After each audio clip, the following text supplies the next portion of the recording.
Masih di Basic Barista dan Latte Art, kali ini kita akan masuk ke modul Hospitality atau pelayanan dan juga keramah tamahan. Kenapa ini penting? Karena ini adalah salah satu faktor keberhasilan dari bisnis food and beverage. Dunia F&B, khususnya dunia minuman dan makanan, bisa sustain atau berkelanjutan dan berhasil tidak tutup sebelum waktunya itu karena ada beberapa faktor. Yang pertama adalah usaha makanan dan minuman itu memiliki konsep yang jelas dan realistis. Jadi bukan cuma di angan-angan. Saya kasih contoh adalah dia buka kafe, buka restoran, jual makanan, minuman, tetapi market yang ditujunya jelas, harga yang ditentukannya jelas. Jadi market itu akan menyambut dengan baik keberadaannya. Yang kedua adalah point of view, sudut pandangnya jelas, apa yang difokusin untuk dijual jelas, dan yang pasti dia mempunyai spesifik produk atau kita bisa sebut namanya unique selling point. Entah itu dari produknya, dari ambience-nya, dari lokasinya, dari fasilitasnya, dia punya namanya USP yang bisa diandalkan untuk dijual. Terus berikutnya adalah faktor lebih ke karyawannya. Karyawan itu memiliki karyawan yang berpengetahuan, memiliki karyawan yang secara presentasi itu bagus, secara komunikasi bagus, dan juga memiliki integritas dalam bekerja, kejujuran, keramah tamahan, tidak menganggap remeh tamu, dan itu semua akan memberikan pengalaman yang berbeda buat tamu. Jadi faktor itulah yang akan membuat bisnis F&B itu bisa berhasil dan juga bisa sustain. Selain juga secara inovasi mereka terus berkembang, melihat tren, dan dari itu semua karyawan atau staff itu juga selalu bisa mengembangkan dirinya, self developmentnya tinggi, selalu berusaha untuk menampilkan sesuatu yang beda. Dengan cara apa? Dengan ide kreatif, inovasi, buat produk itu yang akan dijual itu memiliki daya jual yang tinggi. Dan itu tadi, staff yang berpengetahuan dan juga punya keahlian dan punya skill dan integritas itu adalah salah satu faktor yang membuat bisnis F&B bisa berhasil.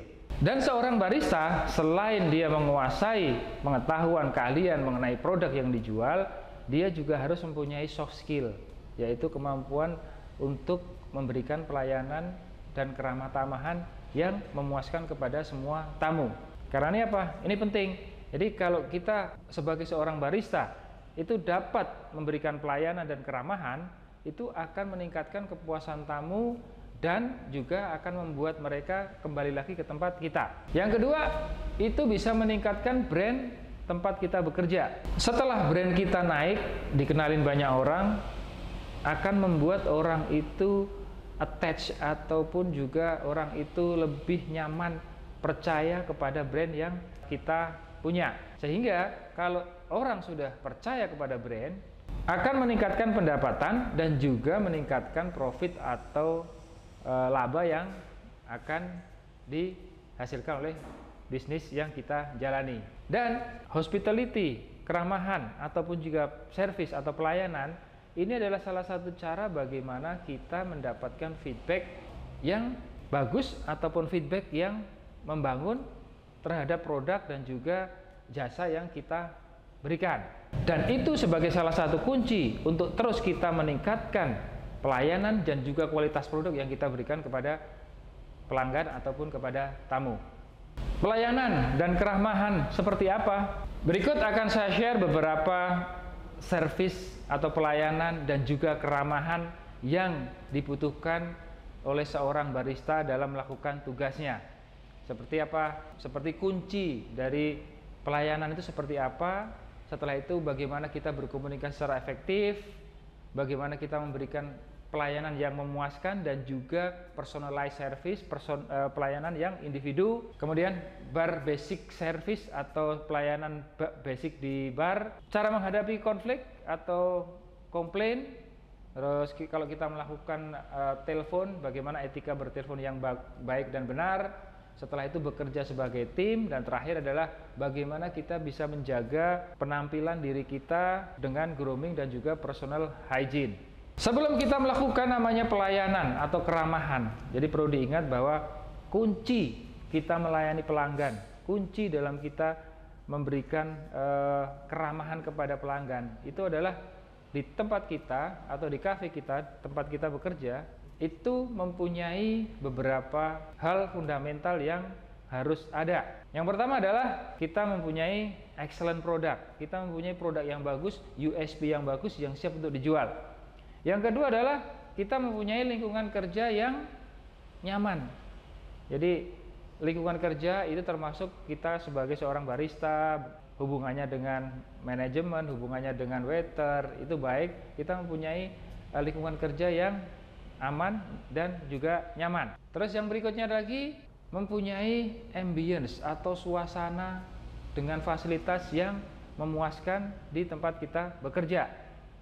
Fasilitas restroomnya, fasilitas tempat duduknya, fasilitas outdoornya, fasilitas udaranya jernih dan tidak bau juga. Dan itu akan menjadikan tamu itu nyaman karena dia sudah mempunyai ambience, suasana yang menyenangkan di kafe ataupun di bisnis kita. Yang berikutnya lagi, dipastikan bahwa tempat kerja itu secara pekerjaan itu aman. Jadi meminimaliskan terjadinya kecelakaan kerja. Jadi apapun itu sudah aman. Juga ada jaminan kesehatan bagi karyawannya juga, sehingga mereka secara mindset atau secara pikiran, secara pekerjaan itu mereka sudah merasa aman dan mereka akan siap untuk bekerja tanpa harus dipikir lagi nanti kalau terjadi apa-apa. Dan setelah itu semua baru kita bisa memberikan namanya excellent service atau pengalaman yang memuaskan. Karena apa? Semuanya sudah terpenuhi dan kita tinggal fokus kepada tamu yang akan dihadapi. Fokus kepada bisnis yang dijalani. Soft skill yang pertama adalah komunikasi yang efektif. Karena sebagai seorang barista untuk dapat berinteraksi dengan tim yang lain, dengan tamu, rekan kerja, atasan, pemilik usaha, itu dibutuhkan kemampuan dan keahlian dalam hal berkomunikasi. Dan komunikasi ini harus dilakukan dengan efektif. Jadi kalau kita bicara mengenai komunikasi adalah pesan yang disampaikan oleh pengirim itu dapat diterima dengan baik oleh penerima. Komunikasi itu dibagi menjadi dua, verbal dan juga non-verbal. Jadi lewat perkataan, lewat suara dan juga non-verbal tanpa ada suara. Komunikasi lewat verbal itu bisa berwujud lewat suara, nada suara dan juga pemilihan kata-kata atau kata yang akan kita ucapkan dengan nada atau tone suara yang akan kita keluarkan. Dan nonverbal itu adalah menggunakan body language atau bahasa tubuh. Kalau kita lihat seberapa impact-nya komunikasi yang dihasilkan oleh sender akan diterima oleh receiver atau penerima, itu kekuatan kata-kata itu cuma 7%, kecil. Sedangkan kekuatan dari intonasi suara itu adalah 38%. Yang paling besar adalah kekuatan body language atau bahasa tubuh, itu berperan 55% akan mempengaruhi penerima atau si receivernya. Jadi jangan diabaikan bahwa bahasa tubuh itu sangat penting dalam kita berkomunikasi, bukan cuma kata-kata dan juga nada suara. Komunikasi yang efektif itu komunikasi yang seperti apa? Komunikasi yang efektif itu yang pertama, setiap komunikasi yang kita lakukan itu harus mempunyai tujuan atau purpose. Jadi tujuannya apa komunikasi yang kita akan lakukan? Mungkin tujuannya bisa meminta tolong, meminta bantuan, meminta klarifikasi, atau juga penekanan atau perintah. Itu salah satu tujuan dari berkomunikasi. Yang kedua adalah setiap komunikasi atau penyampaian pesan itu harus direncanakan dulu supaya dapat memenuhi faktor kesamaan kepentingan dari penerima dan juga dari si pengirimnya. Terus berikutnya lagi, ketiga, kalau dalam berkomunikasi hindari kalimat yang tidak penting dan tidak perlu disampaikan. Jadi straight to the point. Kata yang dipakai pastikan dalam masih jangkauan pemahaman dari si penerima. Jadi kalau kita melakukan komunikasi tetapi menggunakan bahasa yang aneh, bahasa yang tidak dimengerti oleh penerima, otomatis itu akan tidak masuk ke dalam tujuan berkomunikasi yang efektif. Berikutnya lagi, penyampaian pesan itu harus disertai dengan pemilihan kata dan pronunciation yang jelas dan nada suara yang jelas, tidak terlalu pelan tetapi tidak terlalu keras juga. Dalam berkomunikasi yang efektif sebagai seorang barista, kita harus mempunyai pemikiran bahwa tidak semua orang itu sama dengan kita dan mereka pasti berbeda, dan secara perlakuan kita harus menerima perbedaan itu dan tidak harus memaksakan mereka harus sama dengan kita. Contohnya apa? Nada berbicara, intonasi berbicara, gaya berbicara, apalagi bahasa yang dipakai itu berbeda-beda, logatnya berbeda-beda, dan kita tidak bisa menuntut semua orang harus sama. Karena apa? Budaya semua orang itu dibentuk semenjak kita kecil. Jadi kalau kita sama-sama dari daerah yang sama mungkin bisa lebih gampang, tapi kalau daerahnya berbeda, otomatis kita harus menyadari itu. Hargai perbedaan kalau mereka melakukan sesuatunya secara berbeda dalam berkomunikasi. Yang paling penting adalah hindari untuk melabeling seseorang dengan sebutan di luar dari namanya. Contohnya apa? Mungkin kita bisa lihat dari body shaming, bentuk tubuhnya, atau dia berasal dari mana. Itu jangan dilakukan. Jadi itu akan membuat komunikasi yang kita lakukan itu akan rusak sebelum mencapai tujuan yang akan disampaikan. Bagaimana dengan komunikasi yang nonverbal?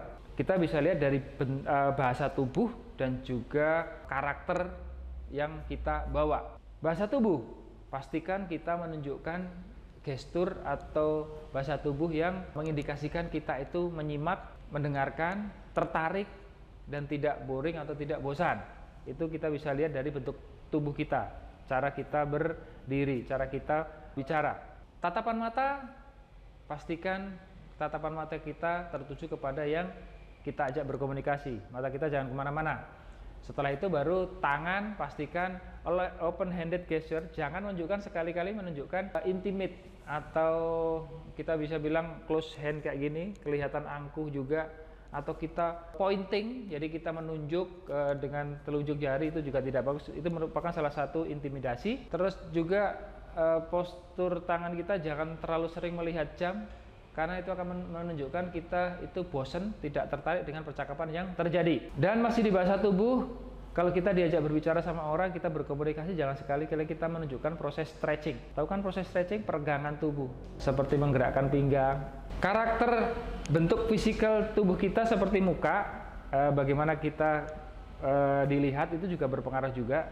Saya bisa contoh seperti dahi, kalau dahi berkerut akan membuat orang penasaran, ya kan? Mata, bibir, mulut, kaki, tangan, dan juga beberapa posisi seperti cara kita duduk menyilangkan kaki, cara kita berdiri harus tangan tidak boleh dimasukkan ke saku. Itu adalah salah satu karakter kita dalam berkomunikasi yang harus dijaga. Setelah seorang barista itu dapat melakukan komunikasi yang efektif, bagaimana caranya, bagaimana cara penyampaiannya, baru kita akan masuk ke memberikan pelayanan yang memuaskan kepada tamu. Jadi kita namakan itu adalah excellent service, pelayanan yang memuaskan. Jadi memberikan pelayanan kepada tamu dengan tujuan untuk memberikan kepuasan dan membuat tamu itu mempunyai kesan yang tidak akan terlupakan, sehingga mereka akan menjadi pelanggan yang reguler atau pelanggan yang loyal di tempat kita. Tujuannya dari pelayanan yang memuaskan atau excellent service itu adalah meningkatkan kepuasan pelanggan yang pertama, membangun loyalitas pelanggan yang kedua, meningkatkan reputasi perusahaan yang tempat kita bekerja, meningkatkan daya saing dalam berkompetisi tempat usaha kita di dunia F&B secara umum, sebagai alat promosi yang efektif. Jadi kalau ada tamu yang puas, itu akan menjadi alat promosi yang efektif. Mereka akan menjadi seperti iklan berjalan yang bisa mempromosikan tempat kita ke teman-teman, ke orang-orang. Dengan pelayanan yang memuaskan, dengan pelayanan yang excellent, dengan pelayanan yang luar biasa, itu akan membedakan tempat kita dengan kompetitor. Sekaligus akan mendapatkan pendapatannya lebih dan juga memberikan keuntungan bagi perusahaan yang lebih. Dan dengan kondisi keuangan yang baik, itu akan terus memotivasi karyawan dalam menciptakan lingkungan kerja yang produktif, sehingga bisnis yang akan kita jalankan itu bisa sustain dan berkelanjutan. Bagaimana kita bisa melakukan pelayanan yang luar biasa atau excellent service kepada setiap tamu? Ada beberapa langkah yang perlu kita lakukan. Yang pertama adalah pastikan kita mengenali tamu dan preferensinya atau kebutuhannya atau kesukaannya mereka itu seperti apa. Yang kedua adalah selalu menghormati keputusan tamu apapun itu. mereka tidak jadi beli atau mereka tidak jadi makan, tidak jadi minum, kita hormati keputusannya. Yang berikutnya adalah kita selalu memberikan respon yang cepat atau antisipasi yang cepat kepada kebutuhan semua tamu. Berikutnya lagi, mengatasi keluhan atau komplain dengan efektif, dan nanti akan saya jelaskan bagaimana kita mengatasi komplain dengan baik. Terus berinovasi, selalu bersikap ramah dan profesional, dan dari itu semua terakhir adalah kita lakukan namanya personalized service atau pelayanan yang personal atau individual. Kualitas produk dari tempat bisnis kita, dalam hal ini bisa makanan, minuman dengan rasa yang luar biasa, harga yang reasonable, itu akan menjadi tanpa arti apabila tidak disertai dengan pelayanan yang tepat, efisien, dan memorable atau tidak terlupakan. Untuk mencapai pelayanan yang memorable atau pelayanan yang luar biasa, itu dibutuhkan 3 faktor. Yang pertama adalah kita selalu berpikir atau memperhatikan hal-hal kecil sebelum yang besar. Terus yang kedua adalah konsisten. Baru terakhir kita lakukan personalized service atau pelayanan yang individu. Attention to detail atau kita melihat atau memanage hal-hal yang kecil. Jangan sampai kita melupakan. Hal-hal kecil seperti apa? Seperti kita mengetahui kebutuhan tamu yang datang, mengetahui karakter masing-masing tamu. Perlakukan tamu itu sama tanpa melihat status sosialnya. Karena biasanya komunikasi yang efektif itu halangannya adalah orang itu masih bisa melihat status seseorang. Jadi takut duluan. Kita ngadepin orang penting takut duluan. Jadi tanpa melihat status, semua orang sama. Tanggap dalam memberikan bantuan apapun yang dibutuhkan. Pengetahuan yang baik mengenai makanan, minuman yang kita jual. Pengetahuan yang luas mengenai bidang makanan dan minuman secara luas, secara overall. Jadi bukan cuma apa yang kita jual, tapi juga pengetahuan mengenai makanan ataupun minuman di luar dari menu yang kita jual. Jadi itu beberapa hal kecil yang perlu kita perhatikan dalam menghadapi tamu. Yang kedua, setelah kita memperhatikan hal kecil, pastikan kita konsisten. Menjaga produk minuman, baik secara presentasi, rasa, porsi, resep yang kita pakai itu sudah sesuai dengan standar operating procedure atau resep yang kita buat. Jaga kebersihan secara konsisten. Berikutnya lagi, pengetahuan mengenai minuman. Apapun itu yang ada di dalam minuman kita harus tahu semuanya. Rasa, ukuran, temperatur, suhu, isinya, ingredientnya itu yang jelas. Cara pembuatannya kita juga harus tahu. Berikutnya lagi, kita konsisten dalam memberikan pelayanan kepada tamu itu sama di setiap levelnya. Jadi tanpa melihat status, kita perlakukan mereka semua sama. Dan terakhir adalah konsisten dalam melayani itu semua dengan sustain atau berkelanjutan. Tidak ada naik turun. Jadi kalau hari ini ketemu sama tamu ini, kita ketemu lagi seminggu yang berikutnya lagi juga kita sama, konsisten, tanpa ada perubahan. Jadi itu konsisten dalam memberikan pelayanan yang memuaskan. Ingat, semua tamu itu adalah aset bagi bisnis yang kita jalani. Mempertahankan tamu itu lebih sulit daripada mencari tambahan atau tamu baru. Apakah itu susah? Tidak. Seorang barista itu dapat melakukan itu semua berpatokan pada apa yang menjadi tugas dan tanggung jawabnya dia, sesuai dengan job desk, sesuai dengan SOP yang berlaku, tetapi disertai dengan ketulusan dari hati kita masing-masing, dan itu akan memberikan kepuasan kepada semuanya, bukan cuma kepada kita sendiri, tapi kepada orang-orang di sekitar kita, kepada tamu, kepada teman, dan itu adalah salah satu kuncinya. Langkah ketiga, setelah tadi kita memperhatikan hal kecil, setelah itu kita konsisten, dan terakhir kita lakukan namanya personalized service atau pelayanan yang personal. Sebelum kita sampai ke personalized service, ada beberapa step yang kita perlu lakukan, dan akan saya share di sini adalah basic pelayanan yang ada di food and beverage. Yang pertama adalah senyum dan sapa. Basic pertama adalah senyum dan sapa. Kuncinya di senyum dan sapa cuma satu. Jadilah orang yang mempunyai ketulusan atau be genuine dalam diri kita. Karena apa? Senyum dan sapa itu diperlukan ketulusan. Senyum yang tulus seperti apa? Karena ada bedanya, senyum yang tulus dan enggak kan berbeda. Senyum mengejek, senyum menghina ada juga kan. Kalau kita di F&B pastikan itu senyum yang menerima, senyum yang senang, benar-benar senyum yang tulus. Yang kedua adalah pandangan mata kita, eye contact, itu penting. Jangan sampai kita lepas dari tamu yang kita ajak untuk ngomong, ataupun tamu baru jangan sampai luput dari penglihatan kita. Berikutnya adalah gestur bahasa tubuh. Kalau kita berbicara, kita mau ngorder, kita mau menyambut, pastikan gestur kita seperti yang saya tadi sebutkan. Jangan kita melipat tangan, masukkan tangan di saku, atau juga tangan kita bergerak kemana-mana. Itu tidak akan proper. Jadi kalau senyum dan sapa, pastikan dalam 10 langkah kita bisa senyum, tapi kalau 5 langkah kita sapa tamu. Gestur atau sikap tubuh seperti apa? Balik lagi, kita harus berdiri tegak kalau kita ngobrol sama tamu, kita posisi tegap, terus habis itu jangan bersandar pada tiang atau pada furnitur atau pada meja. Lakukan sesuatu yang tidak menyalahi hygiene atau kesehatan makanan dan minuman. Seperti apa? Kita menyentuh wajah, menggaruk-garukkan jari di bagian tubuh tertentu. Terus setelah itu juga kita membenarkan posisi pakaian seperti memasukkan baju ke dalam celana. Itu salah satu sikap tubuh yang harus kita hindari. Kalau kita posisi berjalan, pastikan kita cepat tapi jangan sampai berlari. Jadi mata kita memandang ke depan, jangan sampai berlari, dan juga tidak mendongak, jadi berjalan sewajarnya. Berbicara dengan suara yang jelas, jangan menyela dan mengganti topik secara tiba-tiba.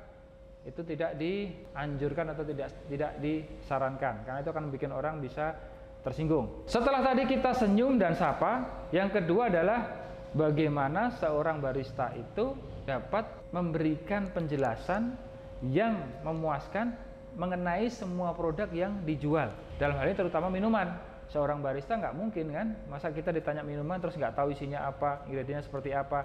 Jadi product knowledge ini penting supaya kita menjelaskan lebih jelas, detail kepada setiap tamu, dan membuat tamu itu tidak penasaran atau tidak bertanya-tanya lagi. Pengetahuan mengenai produk minuman yang dijual seperti apa? Yang pertama adalah pengetahuan mengenai semua persiapan, proses pembuatan, dan hasil akhir minuman yang akan kita sajikan. Dari mulai nanti resipinya seperti apa, isi bahan bakunya seperti apa, dengan jumlah masing-masing atau kuantitinya berapa, bentuknya seperti apa, rasionya seperti apa, garnishnya seperti apa, rasanya seperti apa, itu kita harus ketahui semuanya. Terus berikutnya setelah produknya, kita juga bisa ngasih rekomendasi produk. Apabila tamu itu bertanya, dia menanyakan beberapa minuman dengan requirement tertentu, kita harus bisa merekomendasikan. Dalam hal ini kita bisa merekomendasikan produk minuman yang USP atau unique selling point-nya, atau yang banyak laku terjual, itu yang kita bisa rekomendasikan. Karena itu sudah secara rasa, secara presentasi mereka sudah banyak yang mengakui itu dalam tanda kutip udah enak dan semua orang suka. Berikutnya lagi mengenai produk, pengetahuan mengenai produk adalah kita juga harus dapat memberikan alternatif pilihan.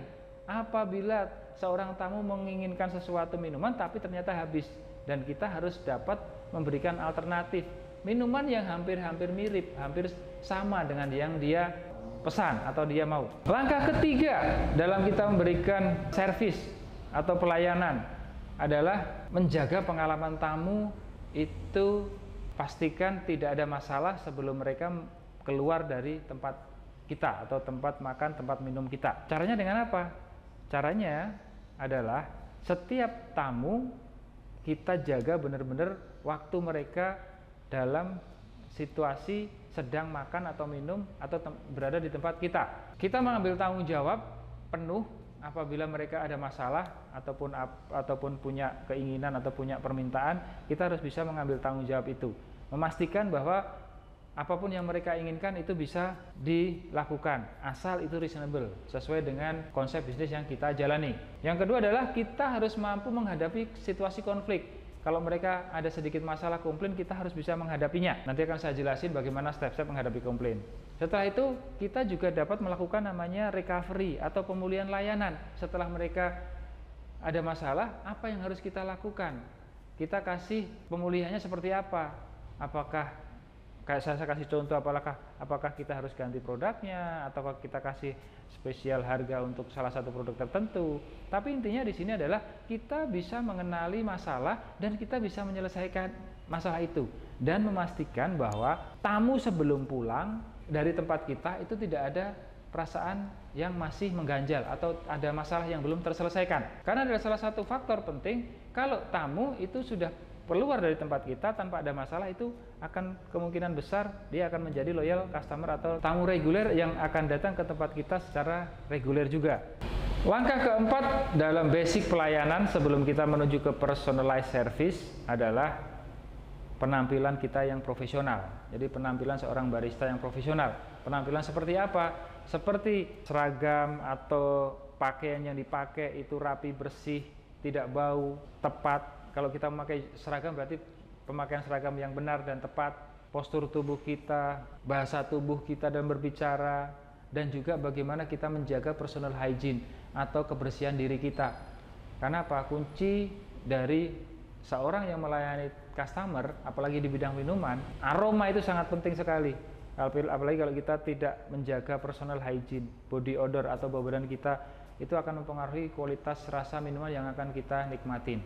Jadi kalau kita ngomongin langkah keempat adalah bagaimana kita bisa merepresentasikan diri kita sebagai seorang barista, itu selain juga kita berkemampuan untuk meracik minuman yang keren, yang hebat, tapi kita juga memberikan pelayanan, memberikan servis atau merepresentasikan diri kita secara baik, secara benar kepada setiap pelanggan yang datang. Baru setelah 4 tadi itu bisa terlaksana, bisa kita penuhi, baru kita bisa lakukan namanya personalized service, pelayanan yang individu.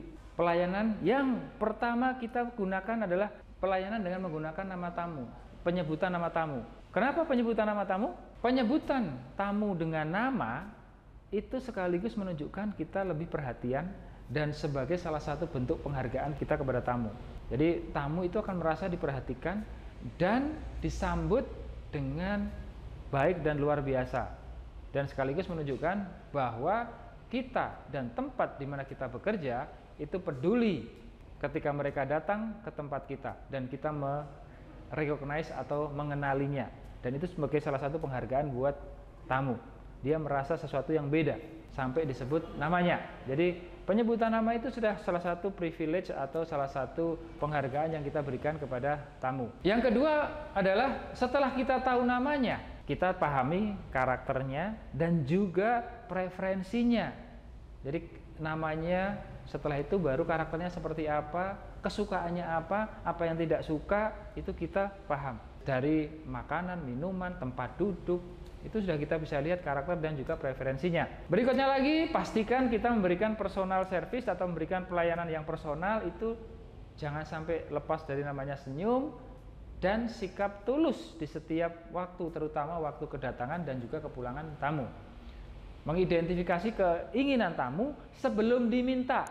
Setelah kita tahu preferensinya, karakternya, bahkan sebelum diminta pun kita sudah dapat mengenali keinginan tamu. Dan bahkan kita bisa dapat memberikan bantuan kepada tamu itu di luar apa yang menjadi permintaannya, apa yang menjadi keinginannya. Kadang kita sudah tahu dulu dan kita penuhin. Dan permintaan tamu kita akan penuhin semuanya, meskipun itu bukan atau nggak related, nggak berhubungan dengan tempat bisnis kita. Sesuatu yang harus kita berikan itu dari luar, asal itu masih masuk akal atau reasonable, itu kita bisa penuhin. Dan itu adalah salah satu personal service. Contohnya apa? Contohnya kayak kalau sudah personal service ya, sering datang ke tempat kita, tamu pengen beli sesuatu yang tidak ada di kafe kita. Kafe kita jual kopi tapi tidak jual es degan. Otomatis dia minta es degan. Hari tertentu dia minta es degan. Kalau kita bisa belikan, kita bisa belikan. Kalau masalah harga sudah pasti nggak akan dipikir, karena dia sudah percaya. Jadi itu salah satu bagaimana kita mengatasi keinginan tamu yang masuk akal. Tapi kalau nggak masuk akal ya jangan, gitu kan? Itu kan masih masuk akal, kita bisa penuhin. Itu adalah salah satu personal service. Dan terakhir adalah kita lakukan personal service atau pelayanan individual, itu akan mengakibatkan tamu itu akan menjadi benar-benar loyal, percaya, trust kepada kita. Dan kalau tamu sudah trust, itu sudah tidak ada harganya.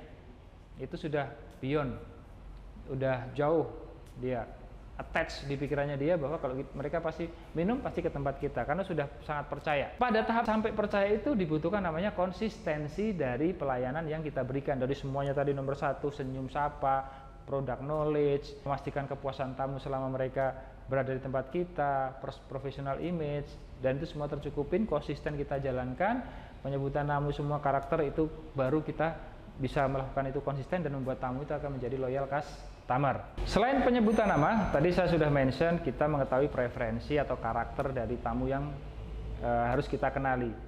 Jadi kalau kita mengenali karakter tamu seperti apa, bagaimana caranya? Jadi karakter tamu itu kita bisa lihat dari kapan mereka biasanya datang, kapan kita harus memberikan pelayanan, kita harus mengajak mereka berkomunikasi.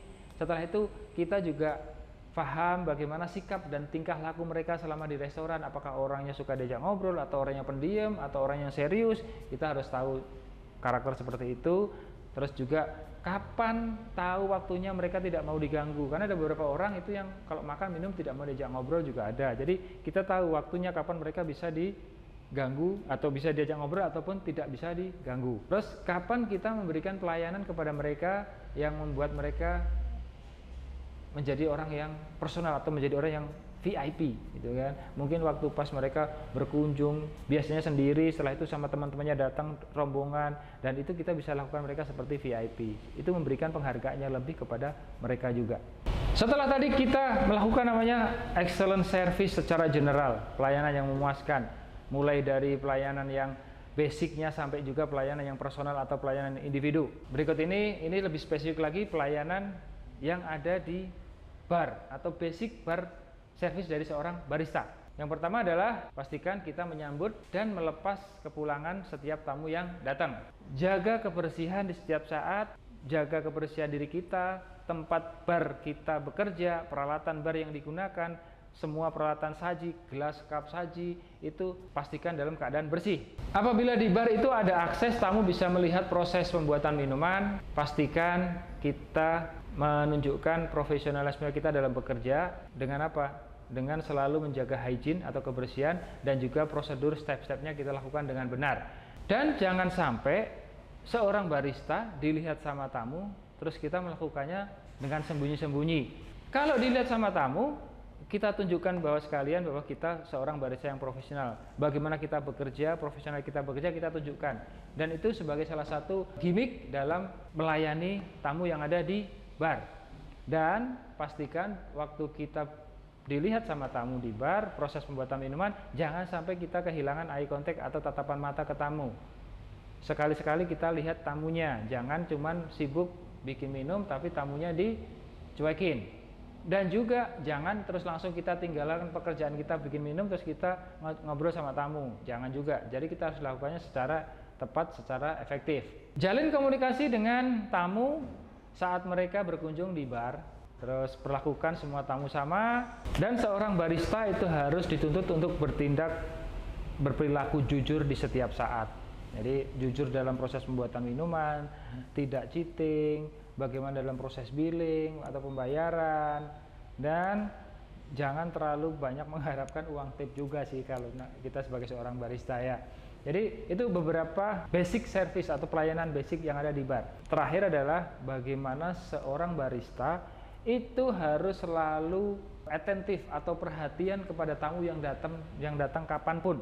Jadi dia harus memperhatikan setiap tamu yang datang dan harus menjalin komunikasi. Kalau tidak memungkinkan lewat kata-kata, bisa lewat namanya eye contact atau tatapan mata, itu sudah cukup, atau dengan senyum itu sudah cukup. Tapi itu bagaimana kita memaintain semua tamu yang datang ke bar kita.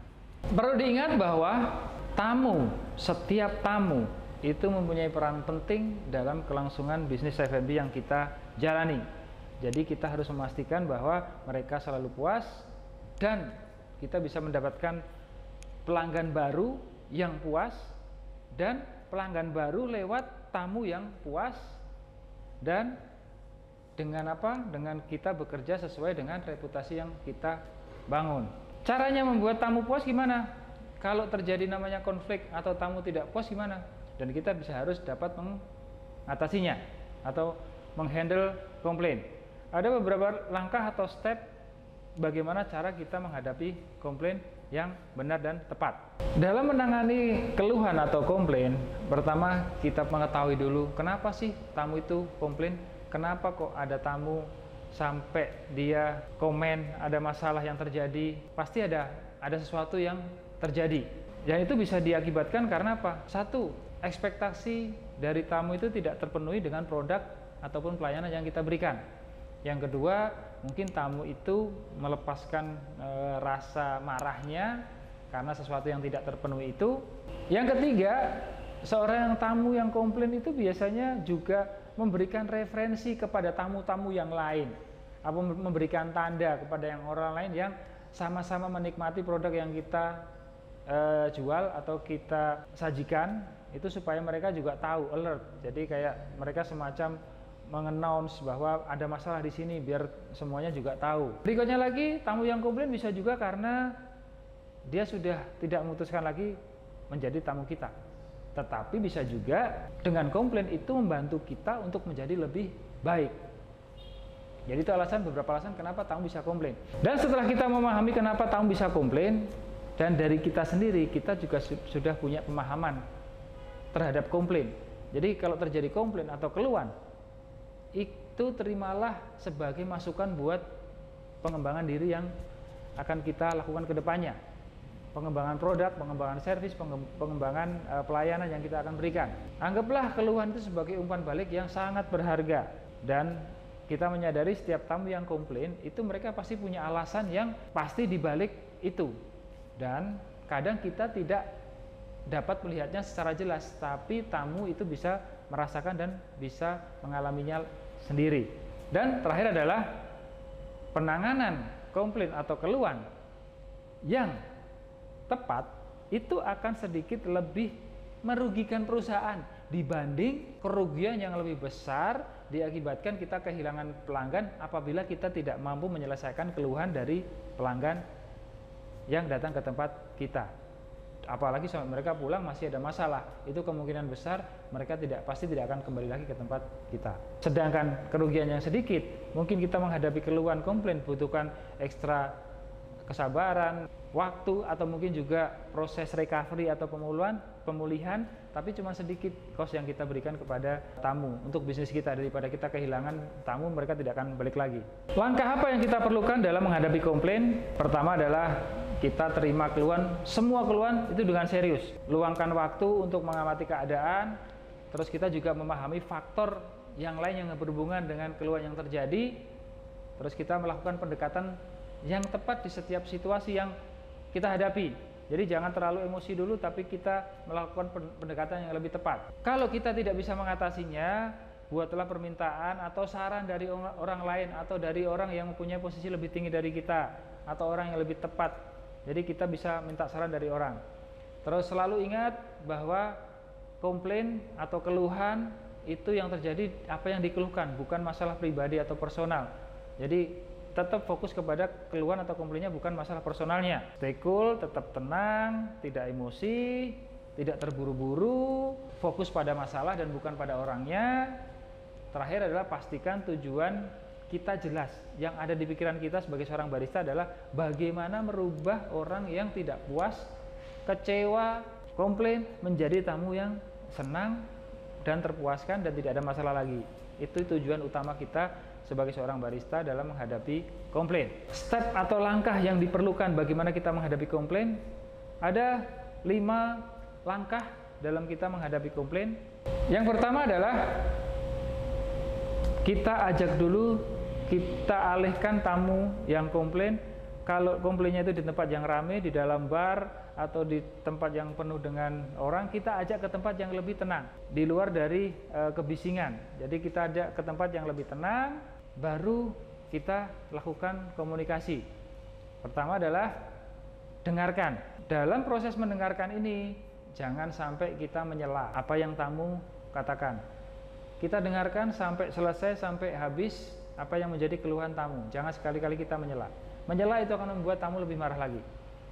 Yang kedua, setelah kita mendengarkan, pastikan lagi kita memberikan empati. Jadi kita bilang ada 2, ada simpati dan empati. Kalau empati itu adalah ikut merasakan apa yang tamu rasakan dengan cara memahaminya. Saya bisa kasih contoh adalah empati adalah mungkin tamunya komplain karena minumannya terlalu manis dan dia tidak suka. Dan kita empati kita bisa lakukan dengan maaf Bapak, maaf Ibu, memang tidak menyenangkan apabila kita biasa minum minuman itu tidak terlalu manis, tapi kita sudah kepingin minum, tapi ternyata minumnya kemanisan, dan itu sungguh tidak enak banget Bapak, Ibu. Nah, itu salah satu contoh empati.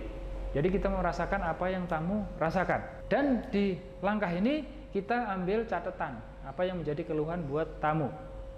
Setelah itu baru kita minta maaf. Saya mewakili saya sendiri dan juga tim yang ada di kafe ini bisa minta maaf atas apa yang terjadi. Jadi meskipun itu bukan kesalahan kita, kesalahan teman kita, ownership, tanggung jawab, kita minta maaf, tetap kita minta maaf. Itu yang ketiga. Setelah itu baru kita ambil tindakan atau recovery atau pemulihan, jalan keluarnya. Apakah harus diganti dengan yang baru minumannya? Apakah nanti tetap kalau memang dia mau ditambah es batu juga boleh, ditambah supaya tidak terlalu manis? Ataukah memang mau di cancel sekalian? Itu adalah salah satu jalan keluar, dan itu semua tergantung nanti keputusan dari pihak kafe tersendiri. Tapi yang jelas di poin keempat, take action itu harus ada, pemulihan itu harus cepat dilakukan, jangan ditunda-tunda, karena itu kuncinya. Terakhir adalah follow up. Setelah ada keputusan harus diganti atau harus ditambah es, harus di follow up dengan cepat, ekspres, dan itu tidak menunggu antrian lagi. Kalau sudah seperti itu harus langsung dikasih cepat, tidak lanjuti apa yang kita janjikan kepada tamu, dan jangan sekali-kali kita ingkari, ya kan? Kalau sudah keputusan ya sudah kita berikan langsung. Dari 5 langkah itu jangan lupakan semuanya di record, di filing, supaya apa? Nanti untuk kunjungan berikutnya kita sudah ada gambaran. Balik lagi personal service, Bapak A, Bapak B, Ibu A, Ibu B pernah komplain, pernah keluhan tanggal segini, dan itu catatan untuk kita ke depannya supaya lebih berhati-hati dan bisa memberikan personal service, karena kita sudah tahu Bapak A, Bapak Ibu tidak suka manis, ke depannya kita bisa kasih gambaran minuman yang tidak terlalu manis. Dan itu adalah beberapa langkah bagaimana kita menghadapi komplain. Supaya apa? Setiap tamu yang komplain itu 90%, kalau kita bisa mengatasi masalah itu dengan baik, dia akan menjadi loyal customer buat cafe kita. Salah satu layanan ataupun hospitality atau keramahan dalam dunia bar, salah satunya juga adalah bagaimana cara kita bertelepon. Jadi pembicaraan lewat telepon itu tidak memerlukan ekspresi wajah, tetapi bagaimana lebih kita berbicara, pemilihan kata yang kita gunakan, dan juga intonasi nada suara yang kita ucapkan. Jadi kalau kita bertelepon, pastikan pertama adalah selalu berikan waktu buat tamu atau buat yang kita telepon untuk merespon. Pemilihan kata-kata yang optimis dan positif, jangan kata-kata yang negatif. Terus sebutkan identitas kita di awal pembicaraan. Setelah itu bisa tawarkan bantuan untuk di masa yang akan datang. Saat tamu minta untuk di hold atau ditunda dulu hubungannya, kita harus menanggapinya dengan sopan juga dan meresponnya dengan sopan, dan kita bisa menuruti apa yang tamu inginkan. Dan jika respon tamu itu buruk atau yang kita telepon buruk, pastikan kita selalu sabar dan mendengarkan tanpa harus menyela. Balik lagi di handling komplain, jangan sekali-kali menyela, tetapi kita membuat catatan mengenai apa yang dimasalahkan, apa yang menjadi problem. Jadi kita tetap catat supaya nanti kalau ada telepon balik lagi kita bisa menjelaskan lebih detail karena sudah ada catatan. Berbicara di telepon itu menuntut kita untuk lebih dapat satu, mempunyai keramah tamah dan ketulusan, pemilihan kata dan nada suara yang jelas, tenang dan tidak terburu-buru, memiliki pengetahuan yang luas, memiliki persiapan yang benar. Persiapan yang benar seperti apa? Kita sediakan alat tulis, tempat tulisnya untuk mencatat atau notes sesuatu yang akan kita bicarakan di telepon, dan memiliki kemampuan dasar dalam hal mendengarkan, memberikan pertanyaan, memberikan konfirmasi, dan juga memberikan penjelasan. Itu adalah beberapa hal dasar yang dituntut untuk melakukan pembicaraan lewat telepon. Ada 2 etika dalam kita bertelepon. Satu, melakukan panggilan telepon. Yang kedua, menerima telepon. Apabila kita melakukan panggilan telepon, pertama kita gunakan standar kalimat pembuka yang jelas, penyebutan nama dan tanpa labeling. Balik lagi, tanpa labeling. dengan menggunakan kata permisi atau maaf dan terima kasih. Dan standar kalimat pembuka ini setiap perusahaan masing-masing berbeda, tidak harus sama. Tapi dipastikan nama penelpon jelas, ada terima kasihnya jelas, dan maksud tujuannya jelas. Itu pasti harus dicantumkan. Maksud dan tujuannya mungkin bisa kita kasih kata-kata seperti menanyakan kabar, menawarkan bantuan, atau menginformasikan mengenai produk yang akan kita sajikan atau kita jual atau kita tawarkan. Jadi itu beberapa etika panggilan melakukan telepon. Yang kedua, etika menerima telepon. Kalau kita menerima telepon, pastikan yang pertama kita ada namanya greeting atau salam juga. Yang kedua, sebutkan nama kita yang jelas juga. Pastikan sama kayak seperti kita melakukan panggilan telepon tadi. Dan ucapkan juga permisi, maaf, terima kasih. Terus juga kita berbicara dengan tulus, tenang, jelas, dan menunjukkan interest. Apalagi kita telepon menunjukkan interest. Jadi kita menunjukkan ketertarikan kita terhadap si penelpon. Artikulasi yang jelas, hindari bahasa slang atau bahasa gaul. Terus jangan biarkan orang lain menunggu lebih dari 30 detik kalau kita minta izin untuk hold. Kalau memang harus terpaksa kita harus meng-hold telepon dan si penelpon itu harus menunggu, kita harus menginformasikan dengan jelas time frame berapa menit, berapa jamnya. Jika terlalu lama menunggu, kita bisa informasikan kita akan telepon balik. Tetapi balik lagi, kita akan menelpon balik itu pastikan time frame-nya jelas. Oke Bapak, karena ini saya masih mencari informasi yang benar, saya butuh konfirmasi, mungkin 1 jam lagi saya telepon. Itu adalah salah satu bagaimana kita memberikan time frame yang jelas waktu kita telepon. Penggunaan nama tamu secara natural, kalau kita sudah mengetahui nama tamu, jangan tanpa embel-embel, labeling dan lain sebagainya. Terus biarkan tamu menutup teleponnya terlebih dahulu untuk memastikan tidak ada lagi yang terlewatkan. Jadi kalau tamu kita biarkan menutup teleponnya dulu, itu kemungkinan dia terlupakan beberapa hal itu masih akan nyambung. Tapi kalau sudah kita telepon, kita tutup duluan, sepersekian detik tamu masih ingat dan dia tidak akan bisa nelpon balik lagi. Jadi kalau tamunya sampai benar-benar selesai telepon, baru mereka yang nutup, kita tutup teleponnya. Itu bagaimana etika dalam menerima telepon. Soft skill berikutnya dari seorang barista, selain dia mampu bekerja sebagai individu, dia juga harus mampu bekerja dalam sebuah tim. Jadi, bekerja dalam sebuah tim itu dibutuhkan namanya kerjasama tim. Jadi, kalau kerjasama tim itu dibutuhkan namanya koordinasi. Tidak ada koordinasi dalam sebuah tim, yang terjadi adalah kebingungan dalam tim dalam bekerja. Dan barista termasuk dalam sebuah tim di usaha F&B. Dan dia juga harus bekerja sesuai dengan koordinasi. Dan barista seperti apa yang mampu dapat bekerja sesuai koordinasi? Jadi apa yang dimaksud dengan kerjasama tim atau teamwork? Jadi kalau seorang barista dia bisa sadar bahwa dia menjadi bagian dari sebuah tim, berarti dia harus mampu dapat bekerja dalam sebuah tim. Yang pertama adalah selalu melakukan hal yang benar sesuai dengan aturan perusahaan, sesuai dengan job desk, SOP yang ditetapkan oleh perusahaan, terutama ketika tidak ada yang melihat. Jadi kalau kita bekerja sesuai dengan apa yang menjadi pedoman kita tanpa harus diawasin atau dilihat orang, itu menunjukkan bahwa kita atau seorang barista itu sudah bekerja sebagai sebuah tim.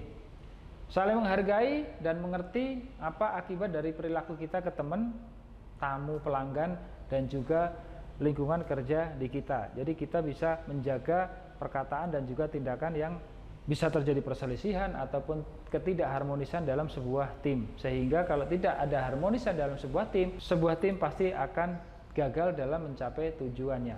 Berikutnya lagi, bisa dikatakan kita sudah bekerja sebagai sebuah tim adalah kalau ada butuh bantuan, kita akan siap untuk membantu.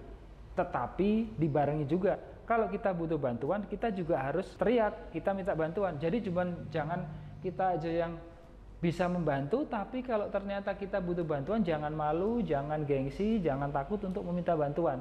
Itu adalah take and give. Karena apa? Nanti kalau kita terlalu malu, terlalu takut, kerjaan kita nggak beres. Kita cuma memberikan bantuan, tapi kalau kita keteteran, kita kewalahan, kita juga harus siap untuk dibantu. Yang berikutnya lagi, kita perlakukan tempat kerja kita, tamu, teman, itu dengan rasa saling percaya, menghargai, dan juga selalu dalam kondisi rasa bersyukur. Langkah apa saja supaya kita bisa memahami bagaimana bekerja sebagai sebuah tim? Kita reflect ke diri kita masing-masing, kita introspeksi apakah kita sudah sampai di posisi itu atau belum. Yang pertama, apakah kita sudah menjadi pendengar yang baik? Bukan cuma mendengar, tapi pastikan benar-benar mendengar. Karena kalau cuma mendengar, tapi masuk telinga kanan keluar telinga kiri, itu bukan mendengar. Mendengar yang benar-benar mendengar adalah mendengar yang apa masalahnya, apa yang dibicarakan, fokusnya apa, itu kita bisa mendengarkan dengan baik. Sehingga apa? Antara orang yang berkomunikasi dengan kita itu akan merasa dihargai dan juga dimengerti. Yang kedua, apakah kita sudah menjadi pribadi yang terbuka? Terbuka, otomatis kita bisa men-sharing ide, saran, atau mungkin juga kita bisa men-sharing juga tujuan atau bahkan satu project yang akan kita bisa lakukan. Kita bisa menjadi terbuka, dan sikap terbuka kita itu dilandasi dengan tadi namanya sikap integritas yang tinggi dengan kejujuran yang tinggi. Jadi kalau kita bisa bilang integrity, jujur, itu akan membawa trust atau kepercayaan. Kalau kita sudah dapat percaya, apalagi percaya antara tamu dengan karyawan, antara teman dengan teman, itu bisnis pasti akan berjalan dengan lancar. Yang ketiga, apakah kita sudah siap berkolaborasi?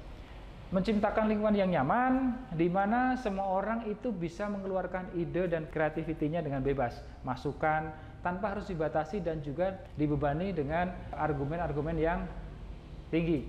Jadi kalau kita bisa menyampaikannya dengan aman, nyaman, enak, itu akan merasa kita lebih dihargai dalam bekerja dalam sebuah tim. Dan terakhir, kita harus dapat menghargai orang, menghargai atas keberhasilan yang orang lain capai atau teman kita capai.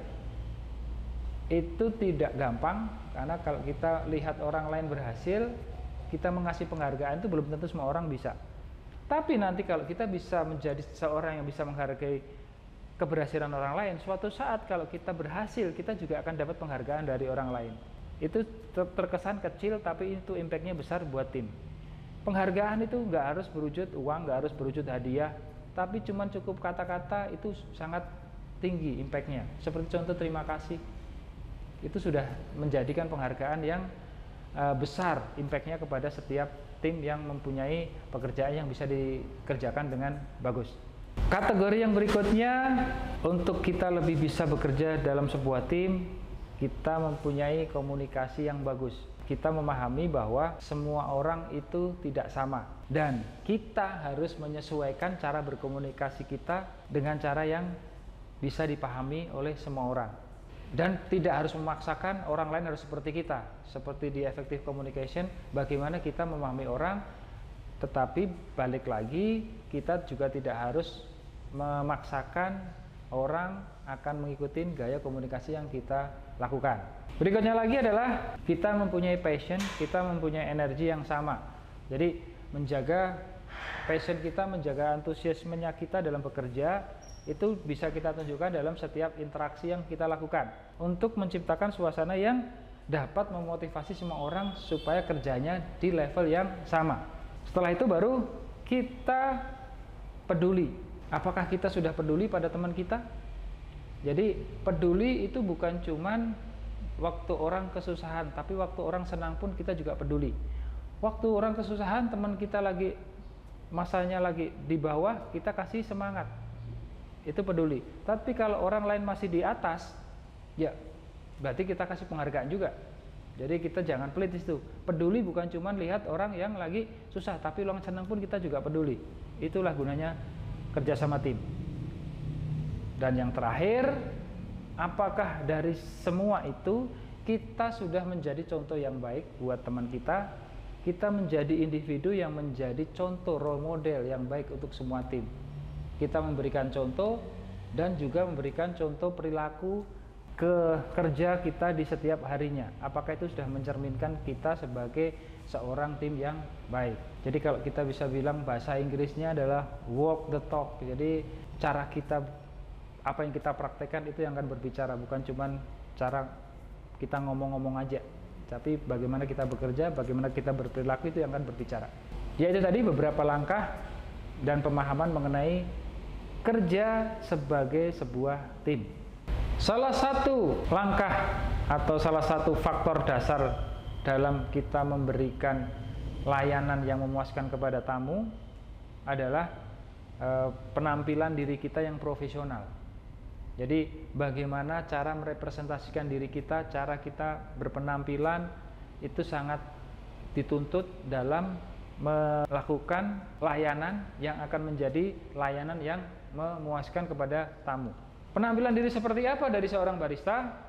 Yang pertama mungkin kita bisa lihat dari seragamnya dulu, apa yang dikenakannya dulu. Kalau seragam itu tergantung, balik lagi masing-masing properti, masing-masing usaha bisnis itu sesuai dengan konsep yang mereka jalankan.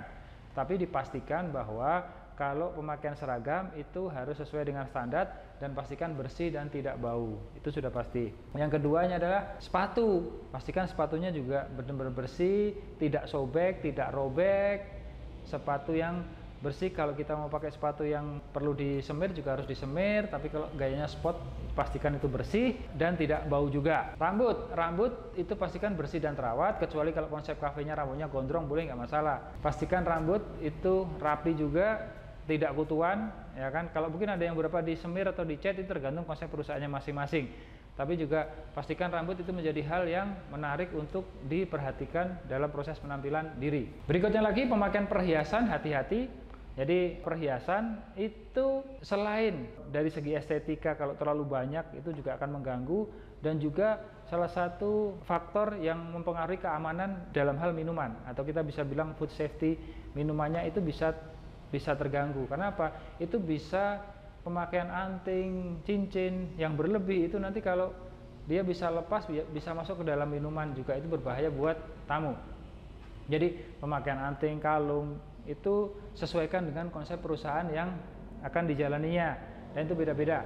Ada beberapa perusahaan yang memperbolehkan cincin hanya cuma cincin kawin, anting satu aja, gelang tidak boleh terlalu banyak. Ada beberapa yang perusahaan yang seperti itu, dan itu balik lagi tergantung semua kepada konsep perusahaan yang akan dijalani. Berikutnya adalah kuku. Kuku juga itu salah satu hal yang kelihatan banget mencolok di minuman. Jadi ada beberapa yang kuku harus dipangkas pendek, tidak, apalagi pastikan kukunya tidak kotor, tidak ada hitam-hitam. Terus penggunaan krim tangan itu juga harus sesuai dengan standar. Mungkin bisa yang non fat atau non lemak saja yang diperbolehkan. Pemakaian cat kuku juga harus terlalu diperhatikan karena berhubungan dengan minuman. Nanti kalau sampai catnya itu masuk ke dalam minuman, itu akan menjadi hal yang membahayakan juga buat tamu. Dan itu beberapa penampilan diri, faktor penampilan diri yang harus dijaga, harus diikutin sesuai dengan standar perusahaan yang diikutin. Berikutnya adalah personal hygiene atau kebersihan diri. Setelah penampilan diri, baru kebersihan diri. Apa yang dilakukan dengan kebersihan diri? Yang pertama, pastikan seorang barista sebelum bekerja itu harus mandi setiap hari. Ya, mandi setiap hari, deodoran, menghindari bau badan, gunakan kaos kaki, dan kalau ada seragamnya pakai sepatu, pastikan kaos kaki itu diganti tiap hari. Seragam yang bersih, bebas dari kotoran, hanya parfum yang masih bisa dinikmatin. Jangan terlalu berlebihan kalau memakai parfum, apalagi juga aftershave-nya jangan terlalu berlebihan. Pastikan mulut itu mempunyai nafas yang segar, tidak ada asap-asap, tidak ada bau-bau asap rokok, atau apalagi bau minuman keras sekala kita bekerja. Pastikan dalam bekerja tidak mengunyah permen karet atau tidak mengunyah makanan yang kelihatan dari tamu. Kelihatan mulut kita mengunyah sesuatu yang kelihatan dari tamu, itu tidak bagus. Terus ponsel pribadi, balik lagi tergantung standar perusahaan, tapi jangan sampai ponsel pribadi itu dibawa ke bar dan kita bekerja dengan ponsel pribadi. Selain dari food safety-nya tidak sehat, juga secara nanti kerja sama tim, secara flowing arus kerja di bar itu akan terganggu dengan adanya ponsel pribadi. Tadi setelah mandi juga pastikan sikat gigi. Kalau bekerja setelah break, setelah makan pastikan sikat gigi, apalagi yang dimakan itu makanan yang beraroma keras, dan kita pastikan mulut kita selalu segar setiap saat. Berikutnya lagi, pastikan cuci tangan sesering mungkin. Setelah bersin, setelah merokok, setelah menggunakan kamar mandi, setelah makan minum, setelah mencuci mungkin peralatan mencuci barang-barang yang kita punya, setelah menyentuh hewan, membuang sampah, setelah menyentuh barang-barang kimia seperti deterjen ataupun seperti obat chemical. Jadi itu setiap saat kita harus mencuci tangan kita. Terus berikutnya lagi personal hygiene, kebersihan diri, jangan meludah di sembarang tempat, termasuk tempat sampah pun kita jangan meludah di tempat sampah. Kalau dirasa badan kita itu tidak enak dan kita sudah sampai ke tempat kerja kita, pastikan kita ke dokter dan jangan masuk kerja hari itu juga. Supaya apa? Supaya nanti kalau kita ternyata memang sakit, tidak akan menulari teman-teman kita yang ada di kafe. Pastikan kita istirahat di rumah asal dengan surat dokter yang jelas. Kalau kita bekerja tetapi ada beberapa luka yang ada di tubuh kita, pastikan kita memakai perban yang benar. Jangan sampai luka itu, apalagi open wound atau luka yang terbuka, itu kelihatan dari tamu. Berikutnya lagi, jangan pernah biarkan minuman bahan baku yang secara langsung kita sentuh dengan tangan. Gunakan sarung tangan atau gunakan food tong atau garnish tong untuk mengambil bahan baku yang akan kita pakai, atau serving spoon. Jangan sekali-kali langsung dengan tangan tanpa adanya alat ataupun tanpa adanya sarung tangan.